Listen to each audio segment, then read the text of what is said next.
Hello there! If you want to learn about schema, you're in the right place. We'll be reviewing Chapter 4, The Presence of the Past, using schema to understand and remember from Mosaic of Thought.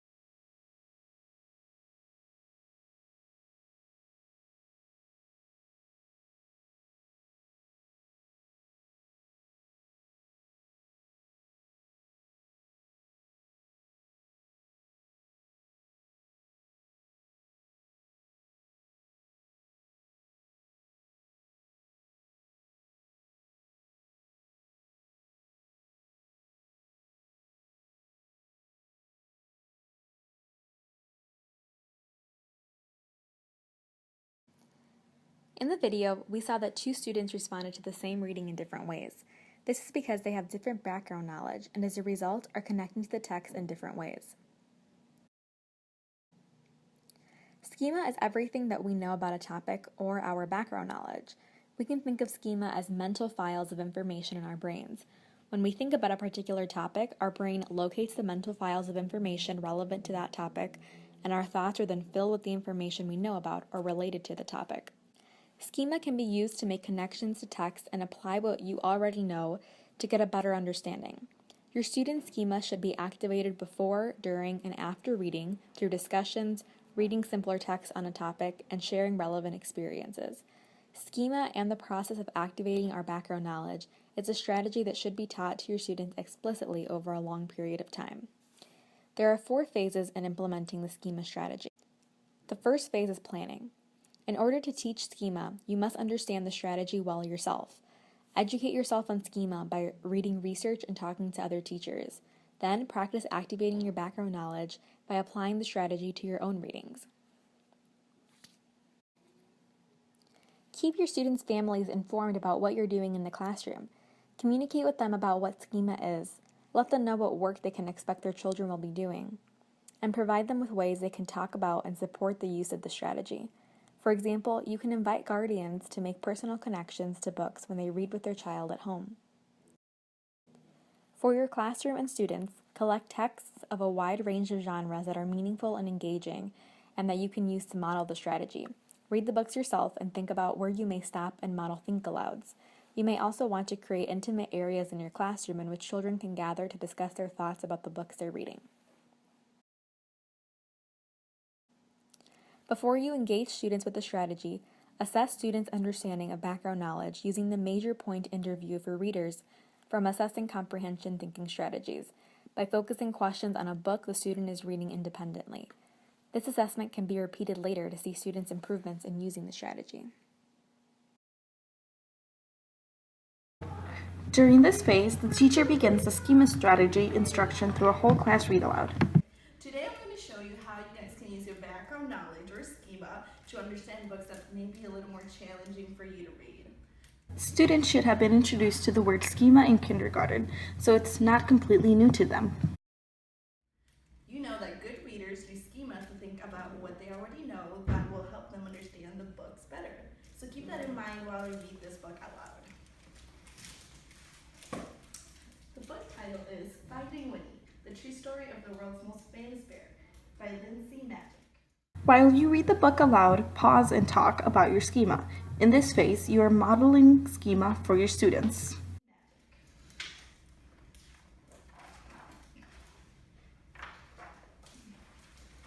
Could you tell me a story? Asked Cole. It's actually late. It was long past dark and time to be asleep. What kind of story? You know, a true story. One about a bear. We cuddled up closer. I'll do my best, I said. A very long time ago, about 100 years before you were born, there was a veterinarian who lived in Winnipeg. His name was Harry Colborne. A vegetarian, said Cole.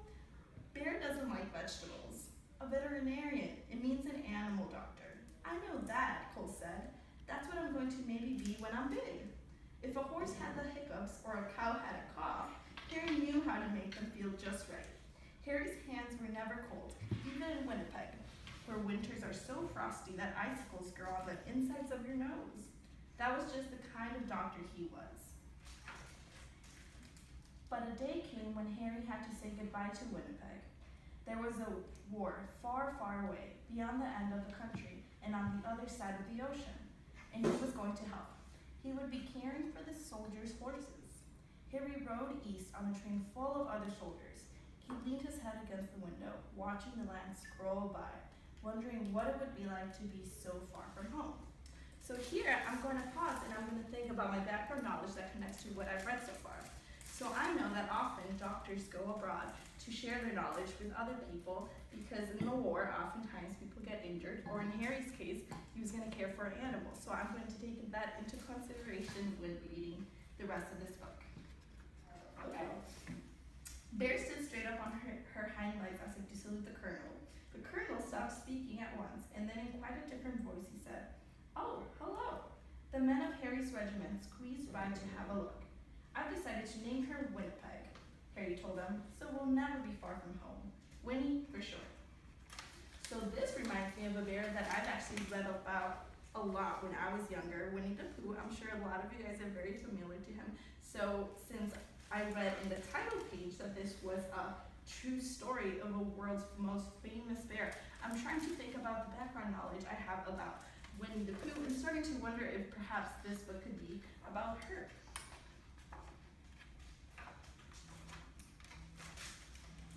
It was winter when the order came. The time had come to fight. Winnie posed proudly with the men for pictures to send home to their families.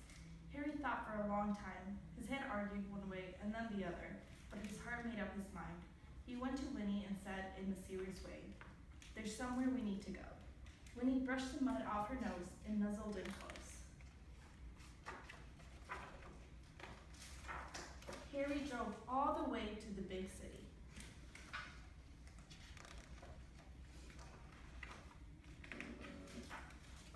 "Here we are," said Harry, "the London Zoo." Harry took a deep breath. "Winnie, this is going to be your home for a while," he said. She tilted her head. "We're shipping out to France," he explained. "I have to take care of the horses at the front." She rested her big head against him. "I know you want to come, but it's not safe." Winnie's head bowed. Harry's hands were warm as sunshine, as usual. "There's something you must always remember," Harry said. "It's the most important thing, really. Even if we're apart, I'll always love you. You'll always be my bear." So making connections to myself, I can relate this to when I have to leave home the people that I love. So when I went to college, I had to leave my family behind, but I knew that I would always come back during breaks or whenever I had a chance to. So based on that, I predict that he is definitely going to come back for her eventually after the war is over. To keep your thoughts organized, keep a chart and write your thoughts on it with direct connections from background knowledge to the text. Like I mentioned before, I know from previous knowledge that Winnie the Pooh was a bear that I've read about when I was little. So I'm predicting that Winnie is actually referring to the character that we know about, which is Winnie the Pooh. So I'm just going to write my connection here because it helps me keep everything organized. You might consider co-teaching this read aloud because it's a great way to role-play the use of strategy so students can see this in an interactive process. You should also revisit the book throughout the week or upcoming weeks and each time do less sharing on your own schema, allowing students to share their own connections. To get students comfortable with this task, ask them first to turn and talk with a partner to share their insights.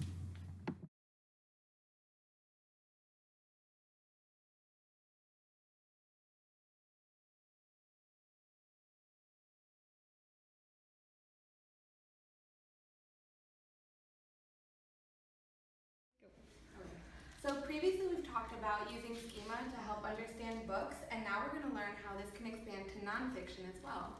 So with nonfiction, there's going to be a lot more new information coming your way, so it's important to really pause more often and think about all the new things you're learning. So for example, today we're going to learn about a honeybee. Can anyone tell me what they know about honeybees? Yes? They really like flowers and they... Yeah, good. So we're going to put that that just to help us keep track, since there's going to be a lot of information, on a side that says what we know. So, they like flowers. And so I personally know also that there is a queen bee when there are honeybees. So you can write queen bee. And we'll keep this in mind when we read our story or our nonfiction book to help us remember and build on the information that we already have. So this page is called The Busy Days of a House Bee. It says, for the first 3 weeks of her adult life, a worker performs chores inside the hive. Beekeepers refer to these workers as house bees. House bees clean the hive, feed larvae, build wax comb, store food, and defend the hive against enemies. No bee tells the house bees which chores need to be done. Instead, each bee is guided by an inner clock and does certain chores as she reaches a certain stage. So in the first 2 days, when a worker bee is first born, she cleans her cell and the cells around it. So we're going to pause because based on what we thought we already knew, which is just that bees like flowers, it's new information that a bee also takes time to clean their house or the honeycomb. So we're going to add that to new information. So we can write bees spend time cleaning their honeycomb. And if we keep reading, we'll find out that at 3 to 5 days, when they're 3 days old, workers feed bee bread to older drone and worker larvae.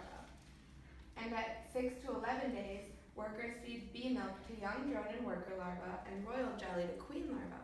So I'm going to add to what I already knew, that the queen bee gets a special jelly. Queen bee gets royal jelly. So as you can see with nonfiction books, it's important to always keep adding new information that you need to know. So this continues for a lot of the other pages as well. And the difference with nonfiction and fiction is that the text can be longer and contain, like I said before, a lot more information. And this will just really help you process the new information and build on what you already knew. So even if you thought you were familiar and a little expert about bees, you can learn a lot more to help you out in what you understand in the end.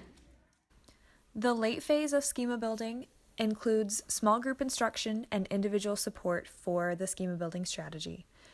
It is usually done through a modeling of a cold read, which is a book that the teacher has not read before, and the teacher reads this book with the small group and pauses throughout to demonstrate out loud the practice of schema use for interpreting the book. So the teacher may stop at a point where they have some connection to their own life and will demonstrate the individual thought process that the students will go through, but the teachers are just reinforcing this strategy and how the students will do it. The late phase is also the time to extend the thinking of the schema strategy and to show that it can be used for subjects other than reading. The example that I have in this slide is the book, Would You Rather Dine with a Dung Beetle or Lunch with a Maggot? The late phase can also be used for a way-in book, which is what I labeled this Dine with a Dung Beetle book. And it can be used to build schema for unknown topics. So instead of having a very complex nonfiction book that students may not be able to use their prior schema to understand, they can rather use a book that provides a narrative for them to connect to, such as this book with a child who's connecting to the experiences of a dung beetle or with a maggot or other insects before they move on to more complex, fact-driven nonfiction reads. Okay, we also can use schema to talk about other subjects, not just reading books like we've been doing in class. So one of those things is when we're talking about science or we're talking about social studies or anything that we need to know something about before we actually study it or before we learn more. So this honeybee book that we talked about before could help us build some schema about bees and about honey. So if I was a scientist going to study some bees, and I don't know anything about bees, what are some things that I can do to build that schema, to build my knowledge? Well, you can ask questions, or you can read more books about it, or even see bees. Yeah, you can go into nature and you can see bees. We could even read books just like this. So every book that we're reading is building up our schema. So when we become scientists or we become historians, we have that schema to build on, so we can go and do experiments or learn more about those topics. In the next slide, I have an example of a way that students use their schema to interpret formats that are unfamiliar to them. So schema can be used for content that is unfamiliar to them by drawing on their previous experiences, but it also can be used to interpret text that does not look like the text that they normally see in a narrative story where each line follows the next right underneath the beginning. The example that I have right here is a book called Everybody Needs a Rock, and this book is written in the format that you can see here with very short lines of text, and often there is dialogue between characters, but you don't see any difference between the lines. So students will have to draw on their experiences of reading traditional dialogue to interpret this non-traditional format of presenting dialogue. And in the following video, you will see a representation of using schema to interpret a format that is unfamiliar to students. Okay, so the strategy that we just talked about building schema and using schema for our text can also be used when we're looking at a book that is laid out in a way that we don't know, or that looks different from most books. So in this book, it's called Pizanka Lays an Egg. Most of the pages look just like we normally see them, but we have one line of text and then we have another line of text, and usually they're together. But I'm going to look at one of the pages here. And we've already read this book, so we already know what's kind of happening in the story. So I'm going to start right here, and it's going to say, she clucked softly to herself and sat down. Now, I don't have another line of text that starts right here, but we can use our schema of knowing how a page is set up to know where to go next. So does anyone know where we might go next on the page, even though it's not starting over at the beginning of the line? Over here? Okay, and how do we know that? What are we building on? We know that books go top to bottom. Okay, so even though it's not set up in the same way, we can use our schema about how a page is set up to find where the next line is. So it says, flutter, flutter, cluck, cluck, nothing happened. And then the next part, where are we going to go? Pizanka did it all. Okay, Pizanka did it all again. So we can use our schema to look at different formats, or sometimes the pages are set up in a way that doesn't even look like it's a straight line. So on this page, it says spectacular, and we know that it still goes top to bottom. So we're going to go to our next line, and this one actually wraps all the way around the egg. In summary, schema is an important strategy for teachers to know and understand. In using schema, students use relevant background knowledge to make sense of new information.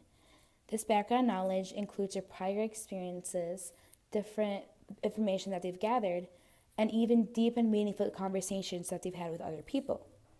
Students use schema before, during, and after they read and learn, so it's an especially important skill to strengthen and develop, since it's always being built upon.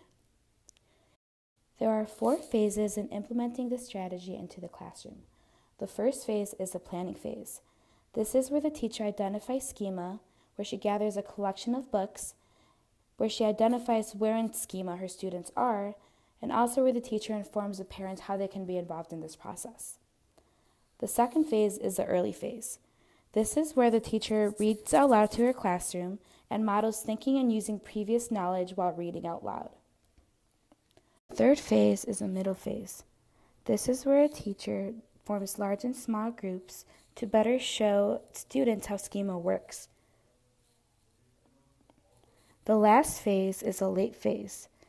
This is where students practice building schema through small groups and through individual support. This is also where teachers use cold reads to show students how schema works in a more genuine way.